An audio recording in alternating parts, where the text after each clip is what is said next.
Qu'est-ce qui bloque? Qu'est-ce qui ne marche pas? Pourquoi est-ce qu'on a besoin de réformes et pourquoi est-ce qu'on n'y arrive pas? Il y a un écocide. La Turquie, le Japon, la Chine. Et rien ne doit freiner le combat pour la place des femmes dans notre société. Alors vous voulez qu'on donne un coup de main au changement après que le changement ait échoué? Il faut qu'on parle de tout ça, non? Bonjour à toutes et à tous et ravi de vous retrouver dans un nouveau numéro de La Petite Conversation, le podcast de Terra Nova Jeune. Premier numéro de cette nouvelle saison. Cette année encore, de nombreux et de nombreuses experts et expertes se succéderont pour éclairer les décisions publiques et nous partager leurs propositions. Alors aujourd'hui, numéro un peu spécial car on fait le bilan calmement, en se remémorant l'année qui vient de s'écouler et en se projetant en 2026. Qui de mieux pour incarner cet élan que la nouvelle présidente de Terra Nova Jeune. Salut Clara. Bonjour. Clara, déjà, félicitations pour ton élection. Est-ce que tu peux nous dire, pour commencer, dans quelles conditions est-ce qu'on enregistre ce podcast ? Oui, alors on est réunis aujourd'hui dans le cadre des rencontres annuelles de Terra Nova Jeune. Elles sont rendues possibles par Terra Nova qui nous prête gentiment ses locaux comme chaque année. Et en quoi consistent ces rencontres ? Ce sont 2 jours dans lesquels se succèdent des tables rondes, des ateliers, des moments de cohésion. Donc cette année, par exemple, on a eu des tables rondes sur le sujet des géants numériques, sur le sujet de la dette, comment on en parle politiquement, ou encore sur les 10 ans de l'accord de Paris. On a également eu des ateliers assez divers. Un premier sur le data scrapping, ou comment on va chercher les données sur Internet pour les traiter et en faire des infographies pour venir soutenir les notes qu'on rédige. Et également un atelier d'éloquence sur la prise de parole en public, comment on pose sa voix. Voilà, ça a été des outils donnés aux membres de Terra Nova Jeune et aux participants de cette année pour mieux porter leurs idées, mieux porter leurs notes. Alors justement, tu parles de porter ces idées, de porter des notes. Est-ce que tu peux nous rappeler le but de Terra Nova Jeune, s'il te plaît ? Bien sûr, Terra Nova Jeune, c'est un think tank, on dit aussi laboratoire d'idées. Il est composé à la fois d'étudiants et de jeunes actifs, de milieux très divers, à la fois des économistes, des formations de juristes, des lobbyistes aussi, et aussi des missions plus techniques, des ingénieurs, viennent enrichir notre débat d'idées. Et voilà, c'est justement ça l'objectif de Terra Nova Jeune, c'est faire vivre le débat d'idées, c'est aussi produire des propositions très concrètes de politique publique. Et enfin, je dirais, c'est aussi permettre la rencontre entre nos publics et des experts de premier plan dans tous les sujets, toutes les thématiques que l'on souhaite aborder. Alors comment est-ce que tu juges cette année qui vient de s'écouler ?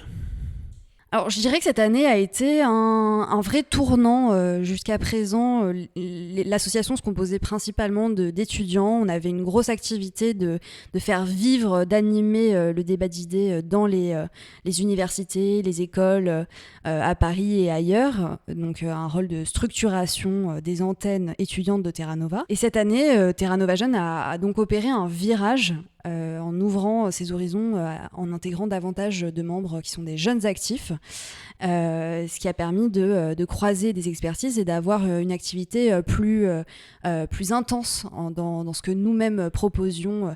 Et ça se structure autour de plusieurs verticales.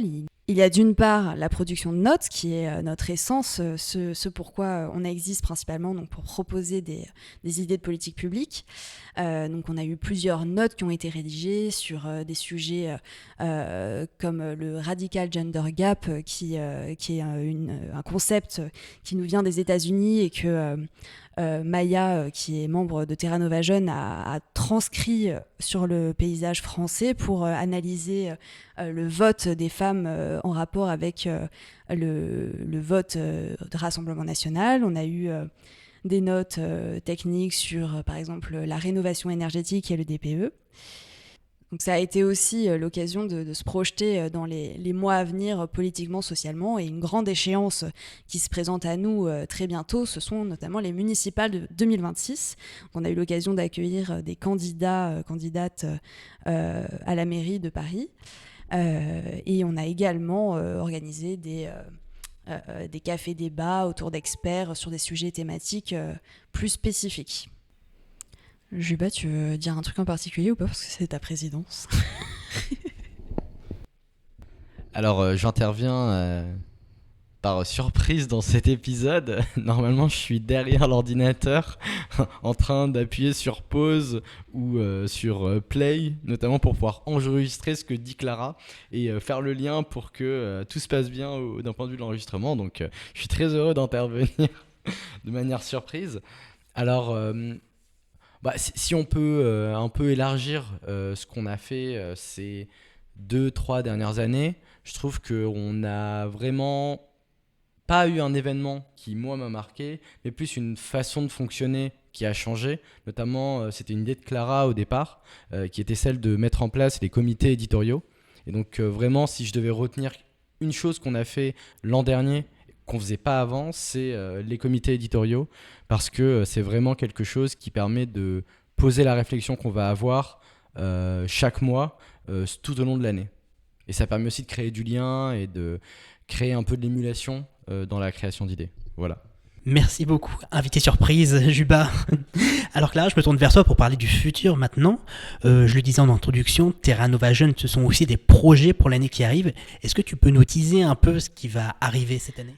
Pour reprendre ce grand principe du triptyque, je dirais qu'il y a 3 choses: renforcer, développer et anticiper. Tout d'abord, renforcer les projets qu'on a menés cette année, notamment le projet de podcast qui a été porté par Kerian, Juba et Cassandre.